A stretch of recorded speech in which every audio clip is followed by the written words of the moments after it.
Page 29, Good King Wenceslas. On page 28, they talk a little bit about it. The only thing really that I can see they're introducing is the moderately fast thing there. You see it right under the name of the piece there. We'll come back to that. That has to do with tempo or speed, and that comes later. That's part of one of the things we consider when learning a piece of music, but we'll do that a little later. First thing, look it over. It's 2 lines long. Treble and bass clef, 4/4 time. We got quarter notes and half notes. There's no repeat sign here, so okay. There's no double notes or anything, so you're only playing 1 note at a time here.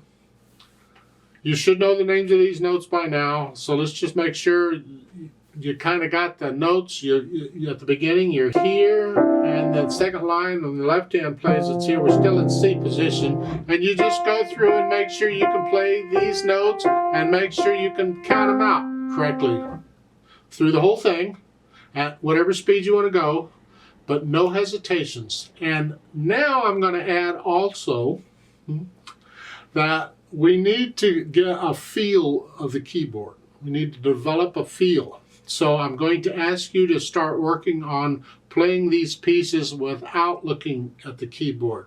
Stay on the music. Stay looking at the music as you're playing this, so you can develop that feel.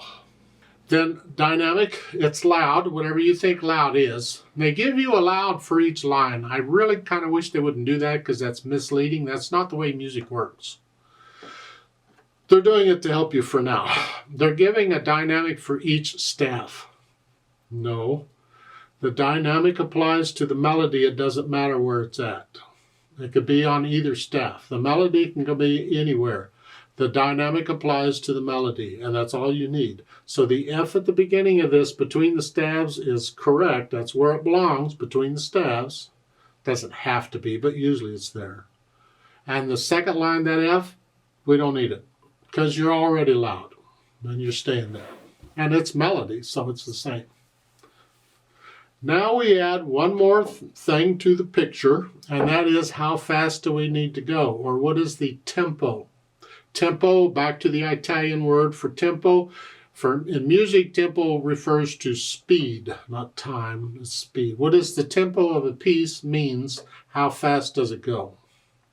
Or how slow does it go? Moderately fast, well, this is like dynamics. There's no absolute. How fast do you think moderately fast is? With me, it depends on the mood I'm in, the time of the day, and how much coffee or wine I've had to drink. Because it could change. Moderately, if it's not fast, it's just sort of fast. Well, if you were going to sing it, how fast would you sing it?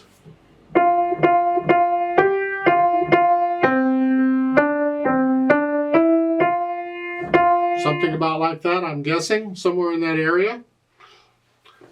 But you learn it first, you learn it slow. Without any hesitations anywhere, not allowed. And then you gradually speed it up over time. And when we do the play with me's, I don't do the moderately fast stuff. We go slow. You can do the moderately fast stuff on your own.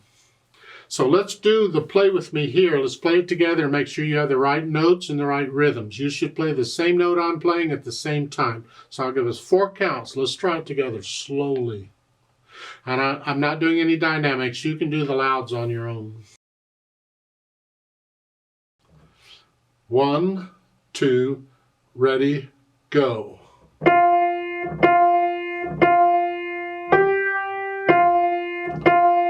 3, 4. 1, 2, 3, 4.